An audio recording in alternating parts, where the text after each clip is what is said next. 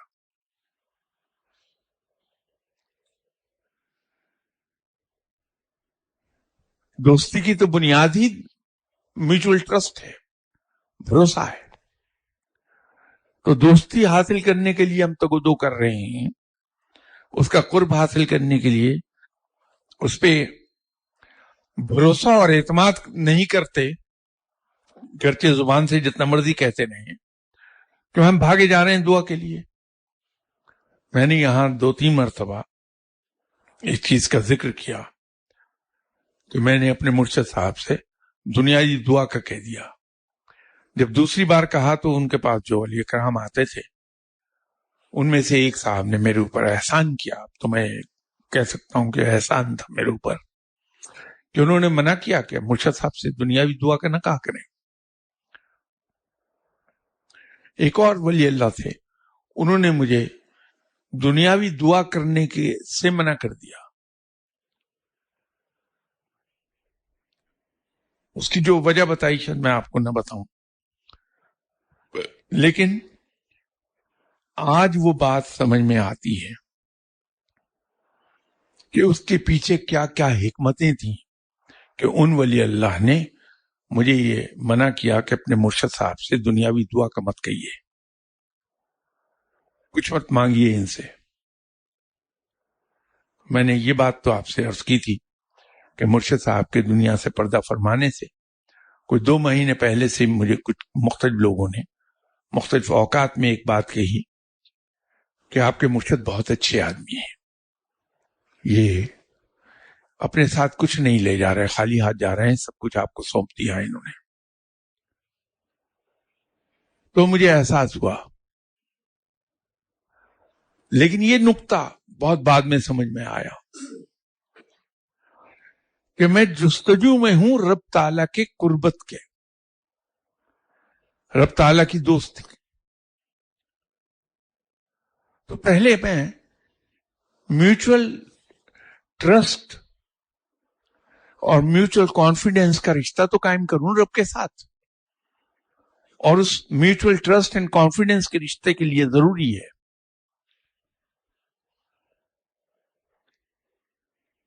کہ میں یہ سمجھ لوں کہ میرا رب میرے لیے کافی ہے۔ ایک قرآن کی آیت ہے، بے شک ایک مخصوص مذہب کے پیروکار اس کو اپنی انگوٹھی پہ اس آیت کو لکھتے ہیں، لیکن قرآن تو سب کا ہے۔ کوئی لکھنا چاہتا ہے یہودی لکھ کے پہننا چاہتا ہے پہن لے۔ آپ کو میں یہ تو نہیں کہتا ہزاروں سینکڑوں کے حساب سے لوگ مل جائیں گے مختلف ممالک میں جو رومن عربک میں لکھی ہوئی مختلف صورتیں پڑھتے ہیں، صبح بھی رات کو بھی۔ بلکہ اس پر ایک صاحب نے مجھے کہا کہ شاہ صاحب یہ پڑھتے ہیں تلفظ غلط ہوتا ہے ان کا، اس لیے کہ امریکن اگر پڑھے گا اسے تو عربی کو بھی انگریزی میں ہی پڑھے گا، اس کا لب و لہجہ انگریزی ہوگا۔ تو میں نے اس سے یہ کہا کہ دیکھو اس کا جذبہ دیکھو کیا ہے۔ تو یہ انگریزی لب و لہجے میں عربی پڑھتے ہوئے مجھے کس قدر پیارا لگ رہا ہے، تو رب کو یہ کتنا پیارا لگتا ہوگا۔ تو شاید اسی کے صدقے پڑھتا پڑھتا مسلمان ہو جائے۔ تو میں نے انہیں حضرت بلال حبشی رضی اللہ تعالیٰ عنہ کی مثال دی کہ وہ تھوڑے ان کی زبان زیادہ صاف نہیں تھی، آؤٹ آف ریسپیکٹ یہی کہنا چاہیے، لیکن آپ کا تلفظ آپ صلی اللہ علیہ وسلم کو بے پناہ پسند تھا۔ الفاظ تو ان کے نہیں درست ادا ہو رہے تھے۔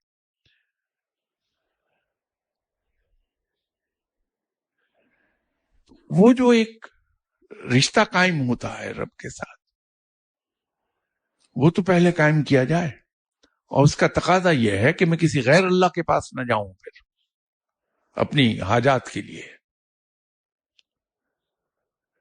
بہت سمپل بات ہے. تو تقدیر اگر سمجھ میں آ گئی میرے، ماں سوائے تقدیر مبرم کے باقی سب میرے ہاتھ میں دی ہے میرے رب تعالیٰ نے، اس لیے کہ میں رب کا خلیفہ ہوں اس زمین پر. وہ مجھے بے اختیار نہیں اس نے بھیجا، وہ میرے اختیار میں ہے. میں کوشش کروں گا اور رب سے دعا کروں گا کہ یا اللہ، میں نے مقدور بھر کوشش کر لی، اس کا بہترین اجر عطا فرما. یہ بھی نہیں کہوں گا کہ مجھے اس میں کامیابی دے دے، میں نے اس جاب کے میں انٹرویو دیا ہے، یہ جاب دے دے.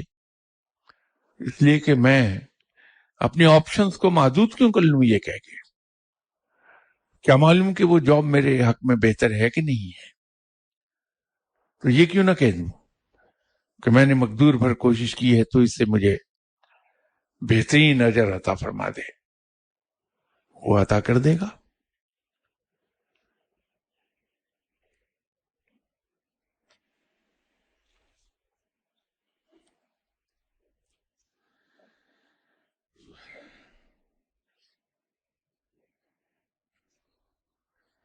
اگلا سوال ان کا وہی جس کا بھی میں نے جواب دیا کہ کیا آپ نے اپنے مرشد صاحب سے کبھی کوئی فرمائش کی؟ مجھے یاد نہیں پڑتا، ماں سوائے اس بات کے کہ آپ نے یہ پوچھا ہو کہ چائے پیو گے، اور میں نے کہا، میں ہمیشہ کہہ دیتا تھا کہ جی ضرور پیوں گا. تم کھانا کھائے کہ صاحب کہاں، میں تو یہاں کھانے کے لیے آیا تھا. یہ فرمائش اگر آپ اسے کہہ لیں تو کہہ لیں، لیکن ویسے نہیں ہے کچھ کہا کہ آپ مجھے یہ علم دے دیں، آپ مجھ کو وہ علم دے دیں، وہ کر دیں، وہ کر دیں، یا مجھے یہ دکھا دیں، مجھے وہ دکھا دیں. وہ اللہ کا شکر ہے کہ اللہ نے کچھ ہدایت دیے ہی رکھی، ورنہ مجھ سے عقل مندی کی بات کبھی ہوتی نہیں ہے.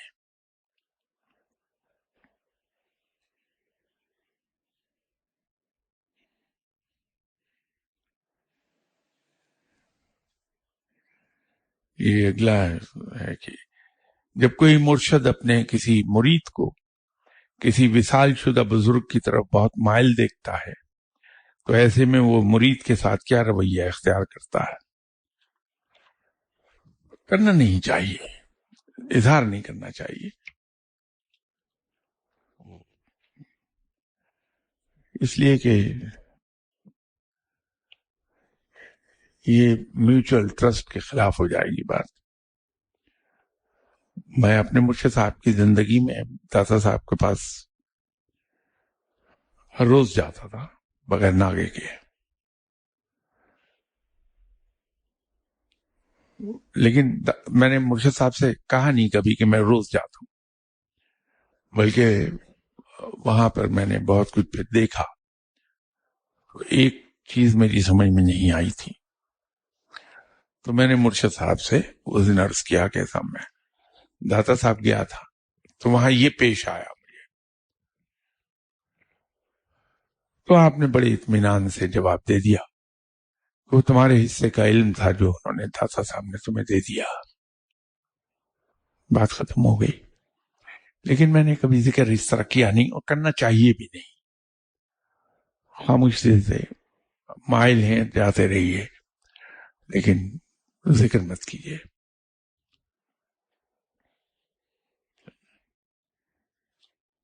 انشاءاللہ تعالی بشرط زندگی نیکسٹ سنڈے انشاءاللہ ملاقات ہوتی ہے آپ سے، اور باقی سوالوں کے جواب اس کے بعد عرض کرنے کی کوشش کر دوں گا.